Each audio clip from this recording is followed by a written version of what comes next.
I'm Marissa Callaghan.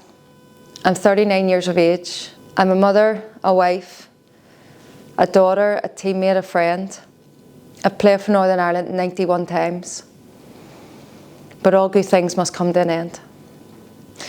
So the memory I actually have of that game was we went down and trained in Larne before we left on the boat to go over. And I remember, because it was my first experience in with the squad, and you always feel a bit awkward getting into a new environment. But I remember going over in the boat and we were playing that game Spoons. Have you played the card game? And on the way over, the atmosphere and the camaraderie with the girls was brilliant. I just felt like just a real, sense of pride and enjoyment kind of being there. And so we goes over in the boat and we played Scotland. I don't have much, obviously, when I get asked to go on, because I was subbing the game, when I get asked to go on, you've got the nerves, you've got, this is actually happening. But I remember just feeling excited and enjoyment. I suppose I didn't really feel any pressure when I think back in hindsight. I just wanted to go on and play a game. I was young. Alfie asked me to come on board, and yeah, I was delighted to be there. So I remember having a good game, and Alfie kind of gave me a pat on the back after and just said, you played well there. So yeah, it was more that the real fun time going across in the boat and just having the crack with the girls and on the way over. Let's go back to the very first time I wore the green jersey. It was Patrick Make. I was under 15, and we went to a tournament in Leicester, and it was like a club tournament, and Ian Stewart was our manager. I remember we went across, and back then you would have had a few trials, and then over in Cherryvale, which is in the Armour Road, a couple of weeks trials, and then you could pick for your squad. And I remember going over there, and we actually won the tournament. And Ian Stewart gave me the armband back then. And as a young girl, at 14, 15 years of age, it was incredible to not only get the armband, but we got into the final of that tournament, and it was 0 each, and we got a penalty. And I stepped up on the pitch. I always felt like it was my safe place. It was a person I could just be me, and it didn't matter what anyone else thought. I remember it was 0-0, we got a penalty, and I just automatically stepped up and said, I'll take it. And I remember scoring that penalty. We won the tournament.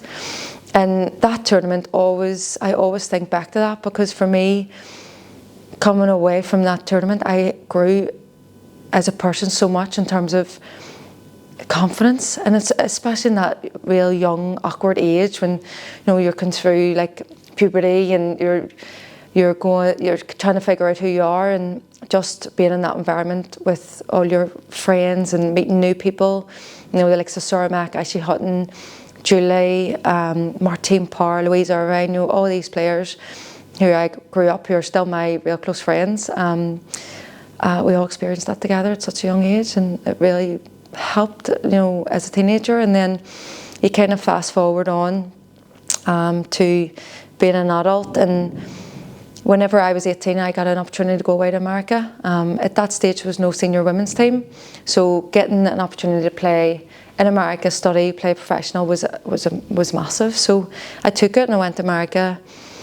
I lived in Alabama. It was University of Montebello, and I stayed there for 2 years. And then whenever I came home, the senior women's team was being developed. And at that stage, I came home and I actually thought to myself, I've experienced international football, I've experienced club football, I've went and played a bit of professional football in America. I think I'm probably done now. I need to go get a job and do my studying and being an adult. So I remember coming home and thought I'd been there and done it all. And I got a job in Tony Roma's restaurant, and I was studying in Jordanstown, part-time sports coaching degree, and socialising a lot. I loved my social life, every weekend at my friends, and most of it was my teammates at club. And there was a good I came home when I was 21, so there was a good 5 years that I done that, trying to juggle everything, playing for club, and a social aspect, as much as we were competitive, but we were really social because we're all friends, we went out together, played together.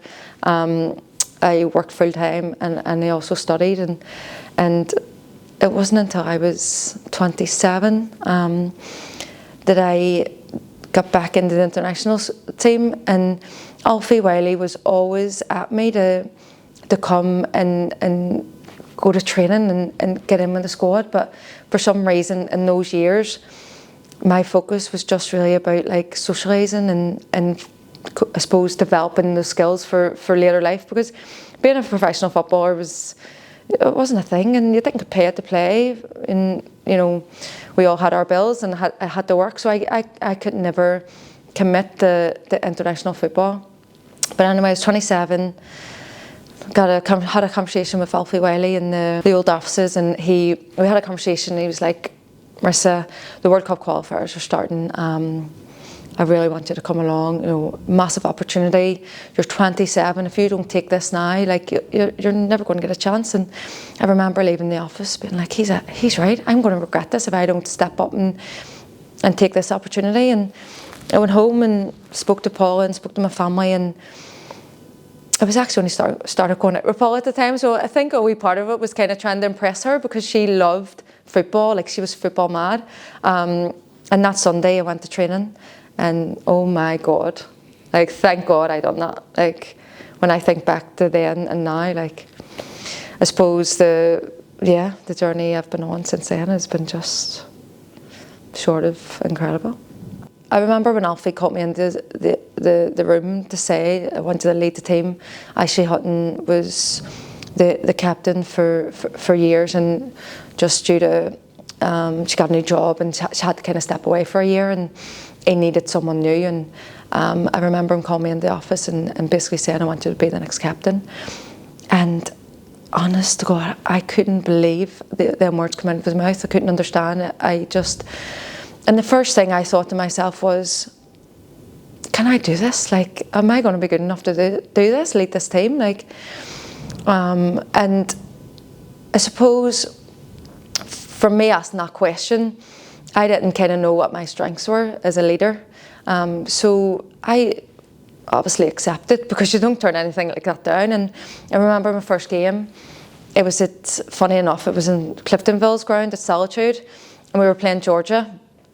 And so ironic that it was at a club ground. And I remember that game, Simone McGill actually scored the fastest women's goal in that game. It was the first goal, and I'd scored 2. And it was Rachel Furness that finished off. We ended up beating Georgia like 4-0. And it was, honestly, you couldn't have asked for a better game in terms of how everyone played. And, you know, it was that feeling of walking out with the armband, leading the team in Belfast at Solitude at the club ground. And I remember after that game kind of thinking to myself, right, this is kind of the start of it. Like, how do you do this? How do you lead this team? And one thing I told myself was, or I discovered over the 8 years that I led the team, was you have to just be you. Like, I thought Ashley Hutton was an incredible leader. She was so good with people. She was so confident. She was a messer. She was great with the young players. She had a real good relationship with coaches and stuff. And I always remember looking at her being like, she has a sauce. Like she is so good, such a great leader. And then I discovered myself after, you know, my time doing it, was you just have to be yourself and bring out your own personality. And I discovered that my personality was people, and I have a good sense of how people are feeling or how they're doing. And you know, we have different captains that lead on the pitch and lead off the pitch, but I suppose for me it was just understanding people and understanding, making sure that everyone felt part of the environment that we were in. So yeah, 8 years of leading a team from Solitude in Belfast and Cliftonville ground to our first ever major tournament in Southampton was wow.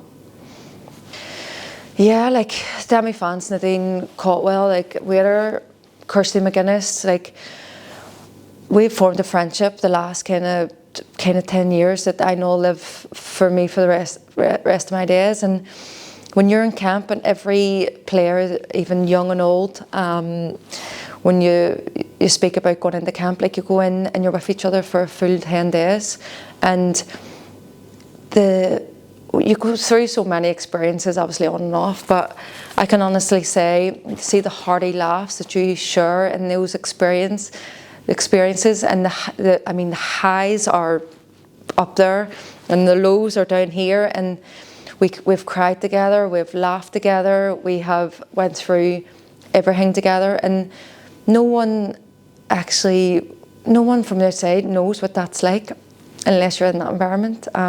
So even our young players, our under 16s, our under 17s, 19s, like they'll go through that, they'll have that amazing experience of what it means to be part of a squad and actually go away, play for your country and have that kind of togetherness within a squad. But yeah, no matter what, see being out in that pitch, and I mean we've had so many amazing wins, so many real tough losses. But see being out in that pitch, and whether you've just scored a goal, celebrating that goal. I mean, scoring a goal for Northern Ireland is like the pinnacle. Doesn't matter if it's your teammate or if it's you, the celebration is like nothing you'll ever experience. And then whenever you concede goals as well, the heartache, especially for so long, for a lot of years we would have been a team that kept really tight and compact and try to be hard to beat. Whenever that first goal went in, the heart just, this is a mountain to climb. This is like, sometimes it actually felt like the end of the world. But I suppose having those experiences and knowing that the player beside you is feeling the exact same way. I mean, you can't beat that. They'll never be able to beat that, like, going forward. But it's those memories that you'll, I suppose, hold dear forever. I suppose I probably shouldn't call it nerves.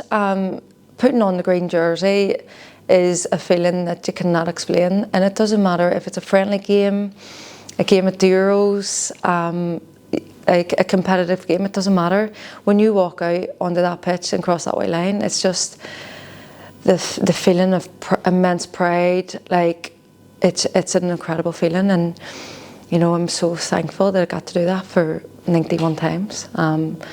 And you know, I'm going to have some amazing stories to tell the grandkids, and even to tell the young players now when they asked about my experiences playing. But yeah, as a footballer, to wear that green jersey and step out across that white line, no matter where it is, it's just that feeling of absolute immense pride. And you walk out and your chest is out and the head's up, and yeah, every single time. I mean, there's two. The first one was we played Portugal in a friendly. And I'm going to be honest, I remember I was helping Alfie with the under-19s. The under-19s was leading up to, they had a final tournament here. So I was in kind of helping him as an assistant. So I would have been on all the under-19 camps. And whenever we beat Portugal and I scored that goal and we beat them 1-0, the poor kids, God love them, they were sick of hearing about that goal. And it's actually a joke now. They like to, Louise McDaniel, Emily Wilson, Kelsey Burrows, Abby McGee, like all the Emmons were in the under-19s at the time. And every single speech that Abby done, he kept mentioning me scoring against Portugal. And I remember at the time, when I scored that, I thought that was the pinnacle of my career. And I'm not joking, like playing for Northern Ireland, scoring the winner against Portugal, I mean, there was nothing that could ever top that, which I thought. So yeah, fast forward a few years, and I mean, I have to say the goal against Ukraine in Seaview that helped get us to the Euros, and no better person to score the winner, and they didn't call it well. I remember both of us, and we laugh about this, the trips leading up to it. I mean, it's not that it's pressure, but it's, can we do this? You know, if we beat Ukraine home and away, we are going to the Euros. Like, it was mental. And I remember talking to the media after it and being like, Ukraine had no chance against us because we got that far. There was no way that we were gonna end it there. There was no way. There was no way it was going to happen. You know what? I just knew it was going to happen. I knew it was going to happen. I have my wee son's name on my wrist, and I said when I do it, I'm going to kiss it. And I just had that belief. Obviously, it was big shoes to fill. Fernie being out today and being in her role, and I wanted to make her proud. I wanted to make the team proud, and I wanted to go to the bloody Euros, and we've done it. remember the week leading up to that, and just the feeling around camp, and me and Dino, like, was close as friends, and I scored the first goal and she scores the winning goal, and you know, it was a bit of banter with her dropping the shoulder, and you know, you'll never score a better goal in your life, and stuff like that. But yeah, that goal when it went in, and I still don't know how it went in. Before I headed it on to myself to score, Julie Nelson had said I wasn't even going to go for the free kick, and Julie was like, no, push up.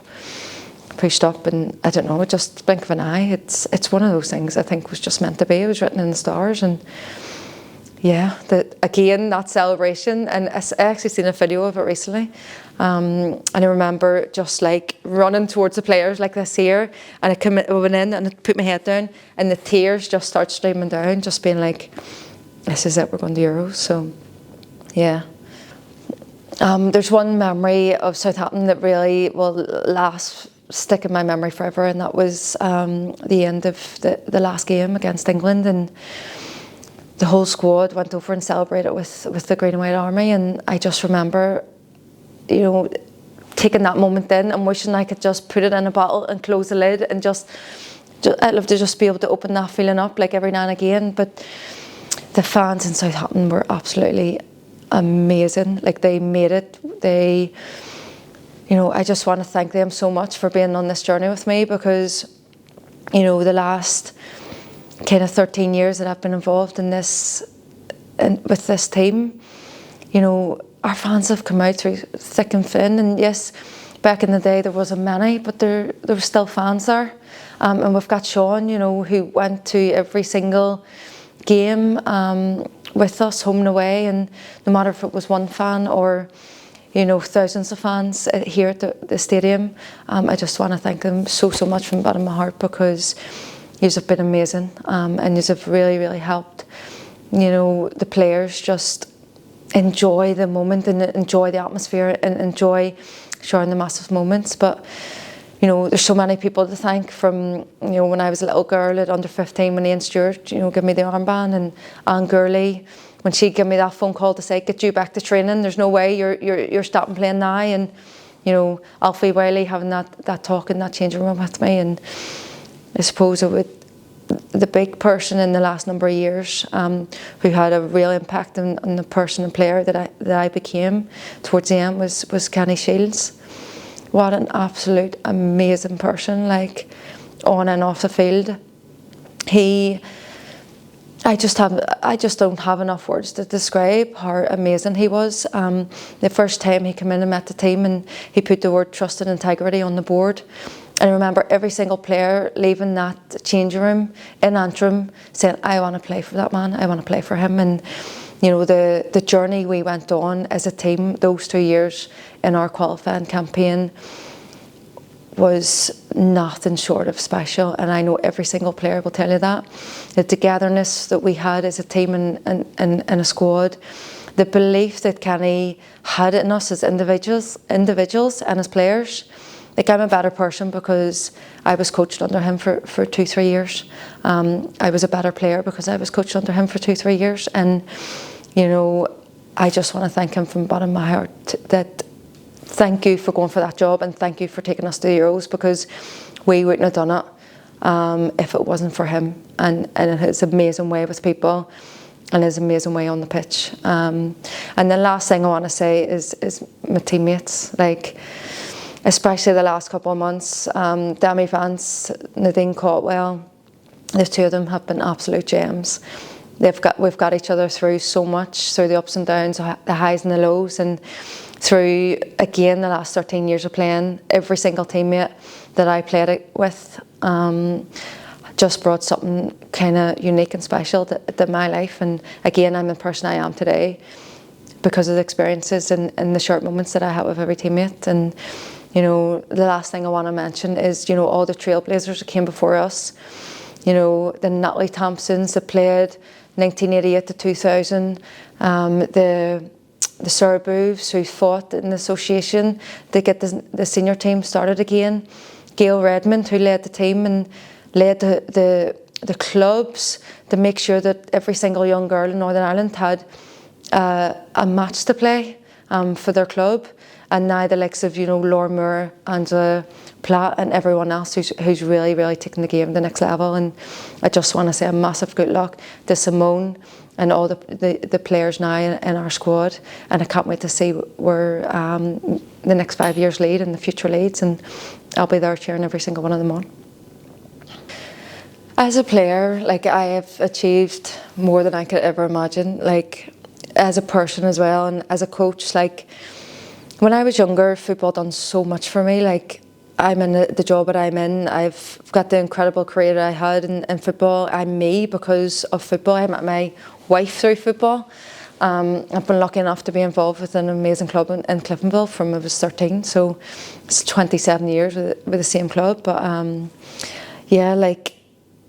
when I was, because it's gave me so much from a very young age, from I was 16, I've always wanted to give back. And whenever I was young, I had a coach in Anne Gurley, and she really helped develop the youth. We were Newington girls, and she developed the youth even back in those days, from under 9s right through to senior. And she worked really hard to get young girls to play football. And when she left for Australia, it kind of all fell to the wayside, and we then just had a senior team at Cliftonville. And I remember after I finished studying, I got a job as an active community female soccer coach, and I worked in North Belfast. It just so happened I worked across Belfast, but I was based in North Belfast.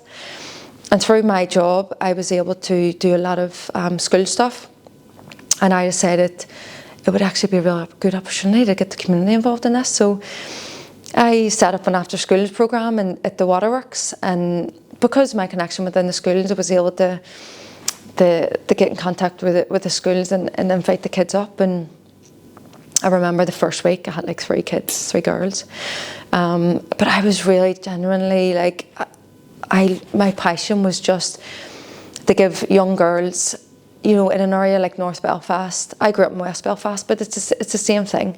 A great community feel, within the area. So I just wanted to give young girls an opportunity to play football because I knew what it had done for me. And from that first session with the 3 kids, I grew an entire youth section within Cliftonville.